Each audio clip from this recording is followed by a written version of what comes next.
Hello, welcome to this Lit in 5 video on Carol Ann Duffy's The Laughter of Stafford Girls High from her Feminine Gospels collection. For anyone new to these videos, there tends to be 3 videos per text.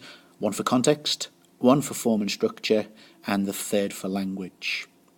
I recommend you start with the context first, progress to the form and structure video, usually the shortest, and then progress to the third one on language, which is usually the longest. If you find the content useful, please add your likes, even subscribe to the channel. Feel free also to add some comments below. I really hope you find the content useful and that these resources help boost your grade and your success in exams. So, our first of 5 on context. Just start with an overview of the poem. So the poem tells the story of a fit of giggling that takes over a girls' grammar school. This fit of laughter and irreverence is the extended metaphor for feminism, which is associated here with the hilarity and the youthfulness of the girls. So, first thing to establish is the feminist context of this poem, which we'll have more about later on in this video. Let's introduce some context now by way of a critical quote. So this critical perspective says that this poem has been described by a reviewer as an allegory of the rise of feminism, sweeping away dowdy post-war austerity and buttoned-up emotional sterility. So as maybe a recap here, we have the term allegory, a seemingly simple story, which on its surface level appears rather simplistic, but scratch away at that simplicity, you have a deeper meaning, an allegorical meaning. And what we're talking about here is the rise of feminism upon a certain generation. I also wanted to focus on the words rise here, but also the idea of buttoned-up emotional sterility. When you look at the language video on The Laughter of Stafford Girls High, I'll be exploring the ways Duffy uses language to represent or depict these ideas through her poetic techniques. Our final quote on this first context slide. So we have here, the grammar school represents this old-fashioned attitude, and the poem focuses many times on the contrast, key word here, to guide your reading and your rereading of the poem. The contrast between female teachers, representing the old guard, and the girls, whose language, which to an extent is laughter, subverts and permanently alters the status quo.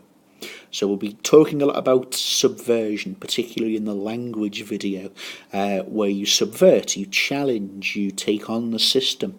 And as we know of the poem, the system, represented by the authority of the female teachers, particularly the head teacher, is successfully defeated. The girls are victorious, and they destroy that institution. Please note here the reference to the old guard and the girls, which gets us towards dating the events of the poem. So when historically these events take place, the sort of historical period which the events of the poem takes place in, which moves us nicely onto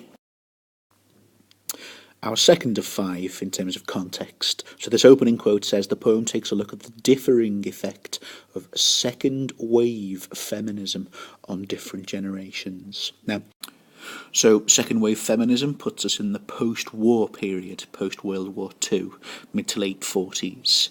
However, second wave feminist thought and writing and campaigning on issues such as reproductive rights, the workplace, family, matters of redefining female identities, really begins in earnest in the early sort of 1960s. So, women during the war have had new freedoms, some women, not all women. Then after, they're largely expected to go back to domestic roles. So the period we're looking at, which influences the poem, we start to see change on a massive scale. On the next slide, we'll see a quote from an important feminist work at the time, and we'll give you more on feminist theory later in the video. Also in the poem, something from these decades as well, you've got a student who twice mentions Elvis. So late 50s, obviously all throughout the 60s, 1957, roughly when Elvis explodes into the mainstream and rock and roll, Elvis being one of the first global superstars of that genre of music. There are others, of course, the Beatles, and this is when you get hysterical teenagers fainting at gigs, screaming wildly at the music and the moves. So we're getting into musical genres of rebellion and rebelling against the status quo. Obviously famous incidents of rock and roll being denounced as the devil's music, a corrupting influence upon today's youth. So we're seeing similar ideas and I guess a rock and roll spirit expressed in this poem, and it's laughter, which is obviously the extended metaphor for feminist thought. When we move to the longer video on language, exploring the poem, I'm going to point your attention towards two mentions in the poem of the word chaos and particularly the word anarchy. Flashing up on the screen now is when Duffy was born, so a little bit of mathematics. When she's hitting her teenage years, you'll see that her teenage years coincide with sort of 60s and 70s. So within that context, I think it's worth looking at the word anarchy, which brings us to another rebellious genre of music, which is of course punk. So we're seeing a sort of conglomeration here, a merging of decades and time and history, something that Duffy is very prone to doing in lots of her poetry, to really reinforce this idea of rebellion and a teenage or a youthful uprising against established order and authority. This idea of women returning from the war is also expressed here in this second quote, moving down a little bit there. This can be compared to what has been called the conservatising effect of the world wars on women in Europe, and perhaps the subsequent limitations that came about for feminists. So, as mentioned, women have had a taste of freedom, have had a chance to demonstrate their capabilities outside of the private sphere, but are expected to go back into that. So part of what second wave feminism, I would suggest, taps into and tries to develop is the idea of there being more to women than just a domestic role. Please note here as well the opening word there, differing and initial. It's very important to notice in this poem that we're not just seeing the spread of feminism, which is wonderfully liberating and freeing and enabling for all female characters in this poem. We have to look at different characters such as Mrs. Mackay as well, who we'll have a little look at very shortly. Just to reinforce that point, our last quote on this slide. It is only with second wave feminism, which belongs to the generation who were teenagers in the 1960s and beyond, that these earlier conservative views are overcome. Okay, so ultimately the female teachers are also emancipated, liberated, freed by laughter in the poem, but not at the beginning. So very important to look at the difference between the younger generation who are taught compared to the older generation who are doing the teaching in this poem. It's a very rock and roll poem in many senses, with the spirit of rock and roll being, to rebel against parental authority, to rebel against the status quo. So yeah, that mention of Elvis in the poem is also extremely important. 3 of 5 in terms of context. I'm just going to add a tiny bit more in terms of the era and the decades we're talking about here. I'm particularly looking at this in terms of 2 teachers in the poem. Mrs. Mackay, the tragic fate of her, well, maybe semi-tragic in terms of her escape from a awful, miserable, dull marriage, and the character of Miss Dunn.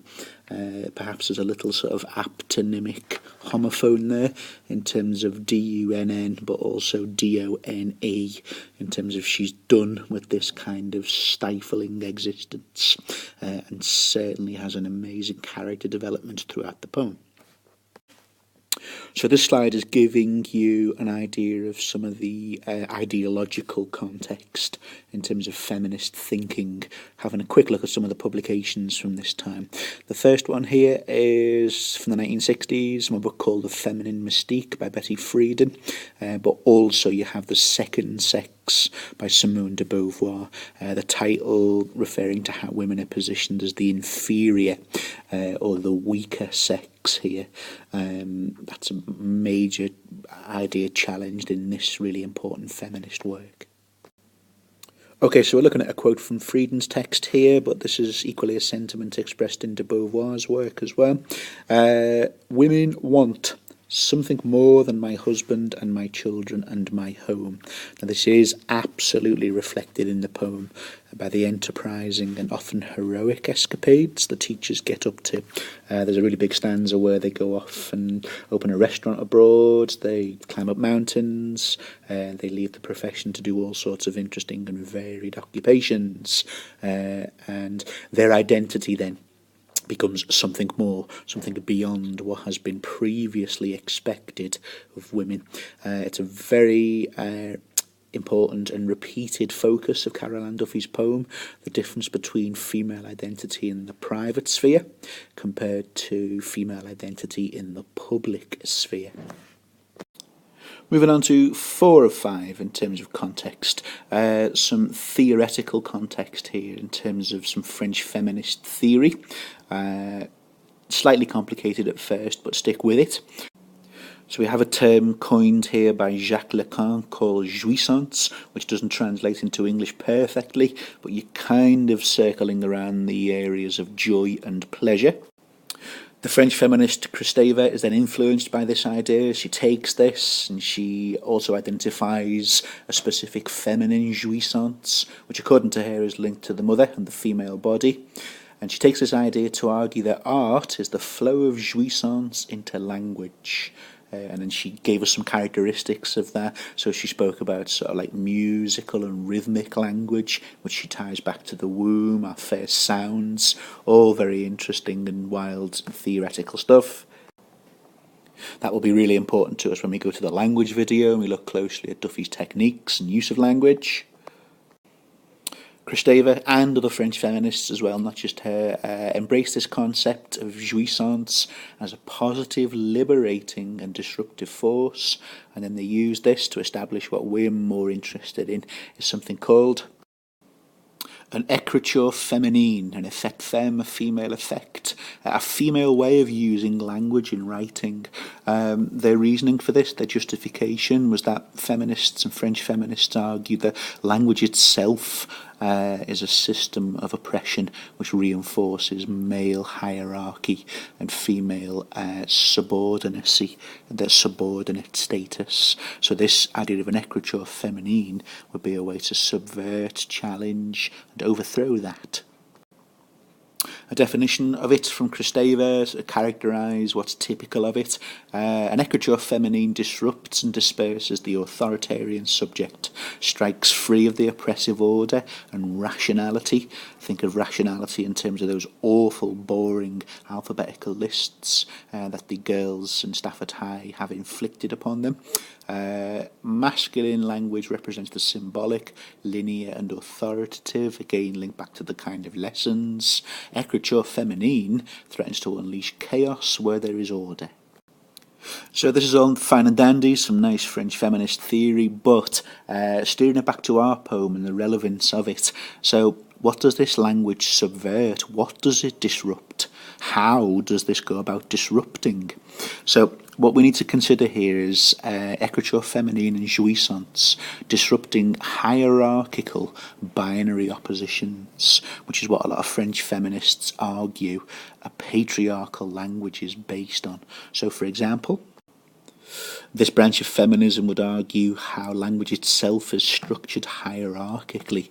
So obviously the key one that concerns feminist critiques here and feminist ideology is the idea that you have male at the top of this hierarchy, the superior or more powerful component of the binary, and female as the inferior part of the binary, which is towards the bottom of the triangle here to sort of represent that hierarchical model.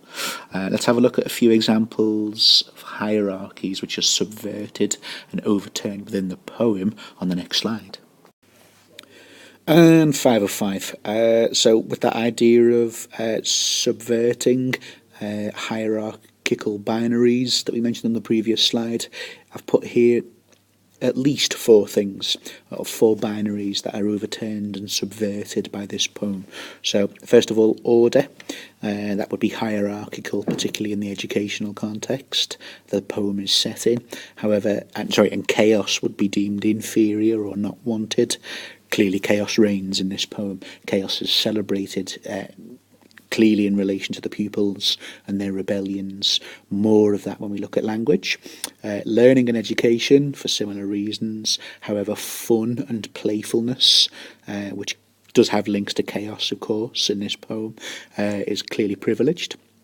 When we look at Mrs. Mackay, heterosexual marriage, that would be normative. That would be the expected norm for women of this period. However, we see how inferior and awful that is, leading to the tragic fate, which may be not entirely tragic if you view it from the point of view she is liberated from that, but it is still a tragic fate that awaits Mrs. Mackay at the end of the poem. We see same-sex desire be asserted here as well, so an extra component of identity is being foregrounded now, which would not have been allowed and would have been prohibited societally and taboo largely during the era of the poem. We also see that important one of public selves and identity. So the poem is in third person omniscience. That's a key technique. So we can go from the public personas of the teachers and how they're expected to be, but we also get a glimpse and insight, quite prying in a way, of their private selves and their identity. And ultimately, you have to say in this poem, the private selves and the identities of the female teachers win over, particularly as they leave this institution and become other to who they were previously. Now we've explored relevant contexts, check out the videos on form and structure on Lit in 5, and most importantly, the video on language in Lit in 5.